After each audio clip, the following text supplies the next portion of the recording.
is that number one on the priority list is slowing They've down? got like 1A, 1B, 1C, so, you know, I mean, it doesn't matter because their role guys are stars in their role. They play to their role really well. Their go-to guys are go-to guys, and then they've always played solid defense, and they've really defended us well because we haven't shot well against them, and we really are going to need a good shooting night from the perimeter. And it's hard to say that because, you know, it's hard to control, you know. Have you seen a difference in the guys since the Minnesota game, a little more bounce in the step or anything like that, or it's kind of business as usual? I'd say it's more business as usual, you know. We only had the one practice. Of course, we were off on whatever day. And I have what day is it? Friday? Okay. And so I just, you know, and yesterday we watched some film and then went out and got ready for the game. And, you know, I thought it was a solid practice. What's it mean to have somebody on your team who's played Creighton, had success against Creighton, and Isaac Copeland? Yeah, we do have a guy that beat Creighton. Well, that's the worm has turned. It's great, you know.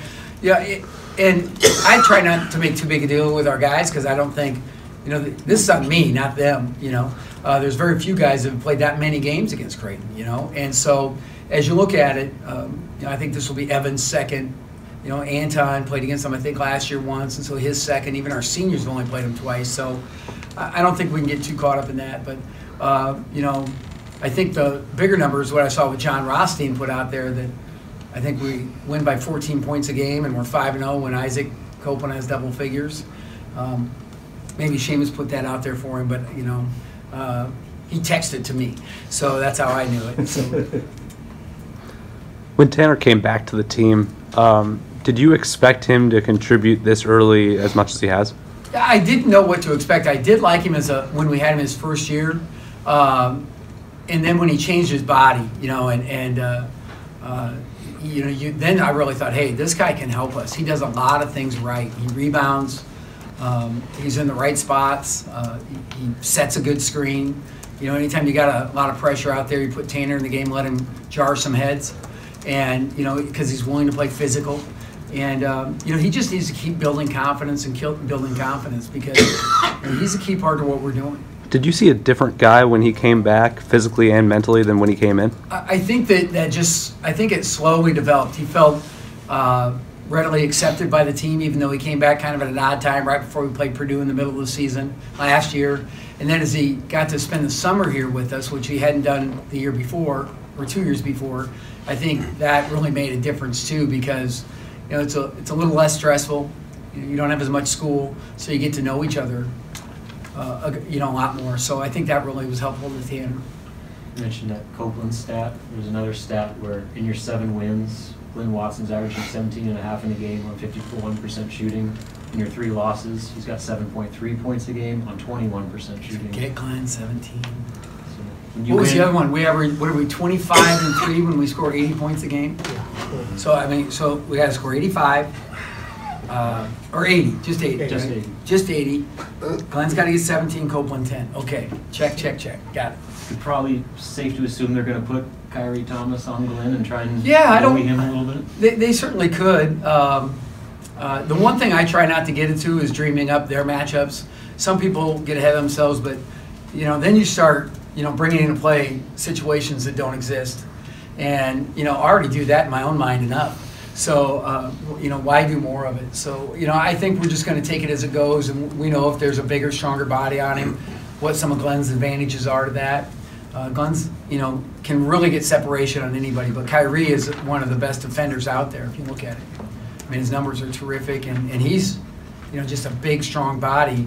Came in as kind of a lockdown defender and has really developed the rest of his game.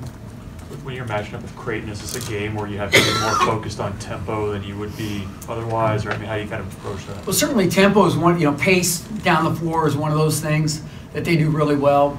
You know, they've also always put a lot of shooters on the floor, guys that can score.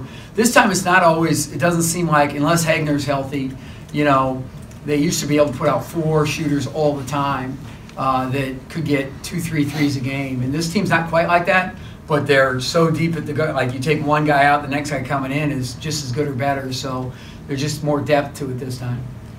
And, you know, obviously like that Michigan, the 5-out or 4-out guys with a lot of three-point shooting, and the stretch 4 is something we've struggled with. Now we've been better at defending the 3 this year and eliminating attempts. Last year we were better at eliminating attempts, not where we need to be, and the percentages were ridiculous against us, but this year we're better at both. But it's an early sample size too, so just because you're up early in the polls doesn't mean you're going to win. Are there many similarities between what you saw at St. John's compared to what you're going to see Saturday? No, With the I don't. lineup? St. John's was just kind of this aberration. I think that it was just such a unique thing, and it was Anton's first game, and it was a silly environment. The environment would be great, but at CenturyLink, okay. I keep forgetting. I want to call it the original, name. Quest Center. Yeah. Is that the original? All right. I've been asked to ask you why you yell at Isaiah Roby so much. Who asked you to ask that question? Some fans were thought you yelled at him too much at the game the other night. Yeah, I did. I yelled at him when he telepathized those 2 Minnesota guys to run into each other. And I said, "Why would you use your magic powers that way, Isaiah? When you've got such a gift. I mean, you're a unicorn, a wizard. You're all these things. Why would you get a foul on yourself when you could, magically make the ball go in the hole or jump up and sit on the rim?" Yeah, I am. I think my vision for Isaiah is so, high, and I believe in him so much. I'm probably harder on him, and he and I think, have a strong relationship. We talk about it. That was one of the plays I didn't see, and he came off the floor and he had his hands up. I'm like, "What are you making excuses for?" And he's like, "Coach, I didn't." We were just having this. I'm like, "I'm tired. You don't need to make excuses." And he's like, "But coach," and so I text him after the game. I'm like, why would you do that? So I apologize again, but I just feel so strongly about his talent that anytime it's like when he makes a few mistakes in a row. One of the things about Isaiah is when he makes a few mistakes in a row, he has gone spiral. Right. And so I'd rather have him mad at me than ruminating about the errors. So I come at him a little hotter than other guys. But you have to teach, you have to do other things to other guys too. I'm tough on Jordy, Right. but not as tough on, maybe another guy.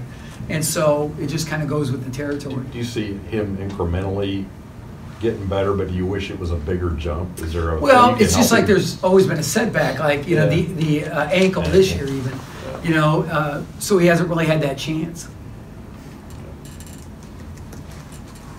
But I'm glad the fans care, seriously. It's cool that the fan base worries about our, Oh, this is long-time season ticket holders Yeah. that were.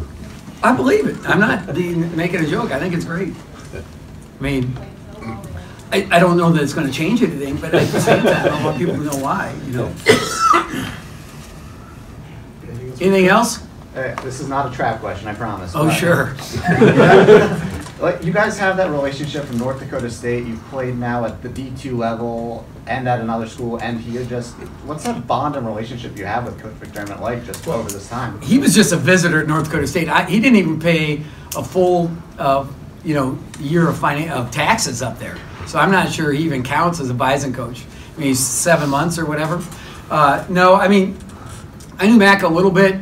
I got to know him when he was the Wayne State coach, and I was assistant at Northern. I didn't know him much when he was at North Dakota, but